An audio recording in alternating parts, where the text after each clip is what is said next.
Thina seqenjini lenkatha yenkululeko sinizwile ukuthi esizoyiphuthuma ngaphambi kwazonke ezinye izinto mase siwuhulumeni lapha kwaZulu-Natali kuba silethe intuthuko nomnotho kulesifundazwe. Inhloso yethu enkulu manje kuzoba ikudala ukukhula komnotho uzobe khona imisebenzi yenu kanye nezindlu zenu. Ngenkathi ngikhankasa okhethweni nganitshena ukuthi iqembu lenkatha yenkululeko lizonihlinzeka ngemisebenzi nezindlu. Kepha futhi nganitshena ukuthi ukuhlinzeka leyo msebenzi nalezo zindlu kuzothatha isikhathi eside nokusebenza kanzima kuqala. Manje njengoba iqembu lenkatha lenguhulumeni sihlose ukuthi sifeze izethembiso zethu, kepha khumbulani ukuthi kukini nani ukuba nifeze olwenu uhlangothi. Thina njengohulumeni siyayihlinzeka imali yokwakha izikole namafede, kepha sekukini manje ukuba nisebenze kanzima. We've not been able to resolve the matter at this stage, but I will report back to the State President. I can just say that the government is committed to an honourable recognition of the position of the Zulu King and Kingdom in a new constitutional dispensation. There are restrictions and limitations, but we are committed to that, and we will do everything in our power to try and get that about. The matter has been discussed, with frankness in the couple of hours that we've been together, and although we have not reached any solution, or that a solution is not really in sight so far, but I think all of us agree that we approach the matter with a certain degree of optimism, because we realize that it's a matter that has to be resolved.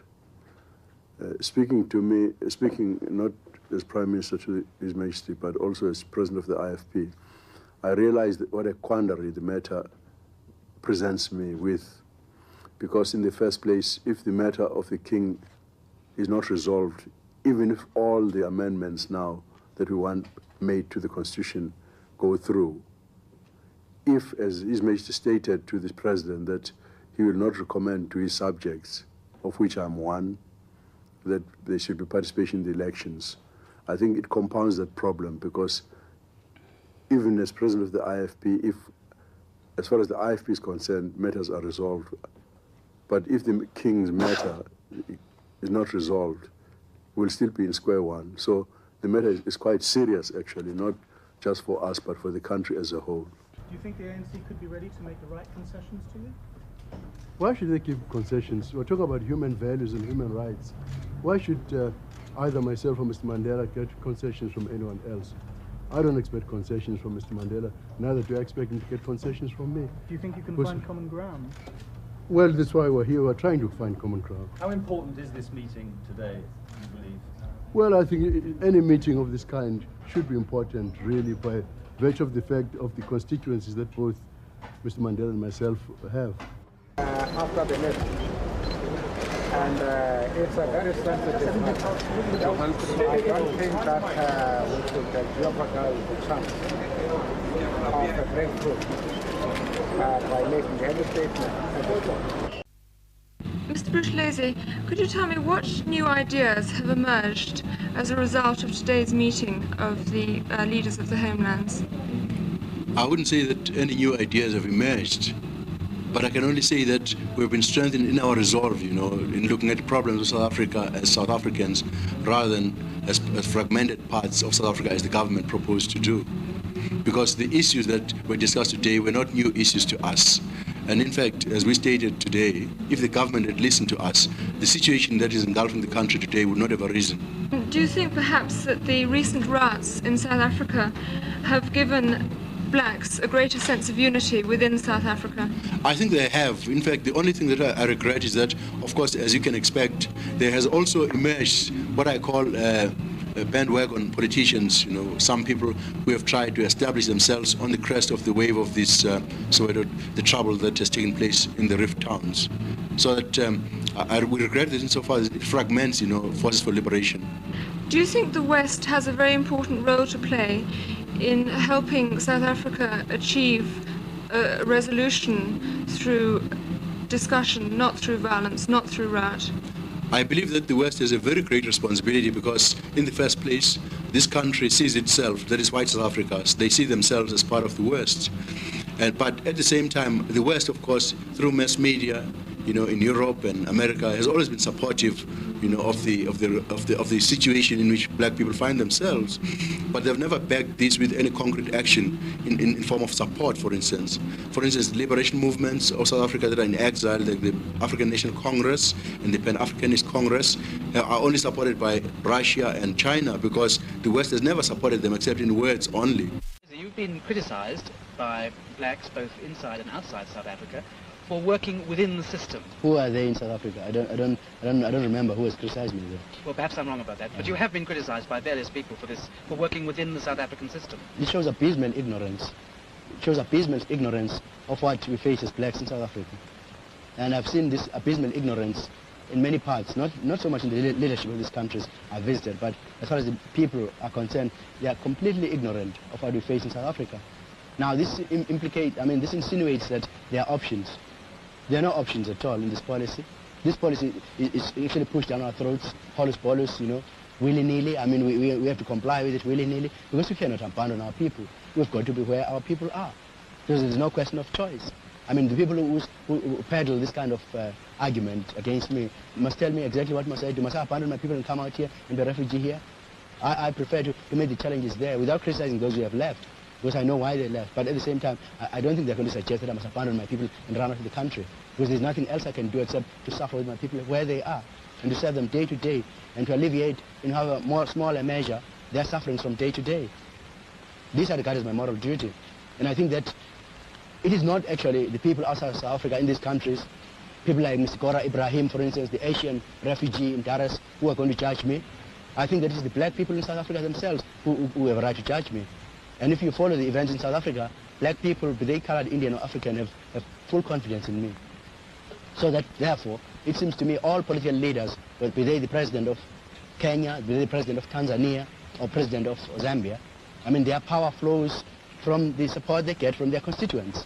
So as far as I'm concerned, I think I have no fear on this score. My people have confidence in me, and they appreciate, that I go to the limit, in risking and sticking my neck out in the situation as it exists. Black South Africa will never rest until Mandela is free. There can be no peace until he is freed.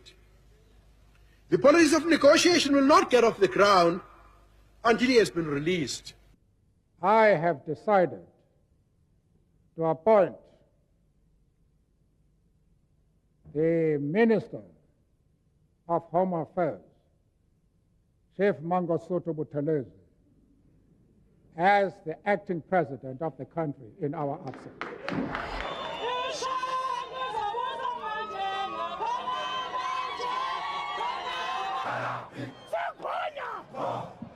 But the strategy, I think, is to make the IFP, and in particular Dr. Buthelezi, feel that they really are part of government and that they are considered seriously, that they are playing an important role, which they are and they have been. We have reached agreement this morning between the government and the National Party, the KwaZulu government in Inkatha, and the African National Congress, which will result in the participation in the election on the scheduled dates from the 26th to the 28th of April of the Inkatha Freedom Party throughout the country. The agreement also encompasses the amendment of the Constitution in two respects with regard to the Kingdom of KwaZulu,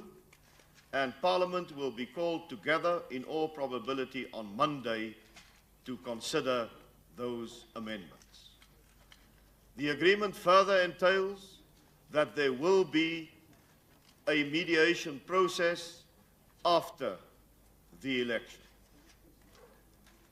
This agreement, I believe, removes one of the last main causes for tension and violence in the Republic of South Africa, to also help us cross this Last and important. Ladies and gentlemen, the Inkatha Freedom Party's Central Committee decided at a meeting on Sunday, the 17th of April, to contest the elections at the national and provincial levels if amendments to the Constitution could be made to secure the Kingdom of KwaZulu and the future of His Majesty the King of the Zulus as a constitutional monarch. The decision of the Central Committee was further made conditional upon the final formulations for provisions for the existence of the Zulu Kingdom and the role of His Majesty being agreed to through mediation. Provinces will be encouraged to adopt in their own search for provincial constitutional futures. This agreement is a leap forward for peace, reconciliation, nation building, and an inclusive election process.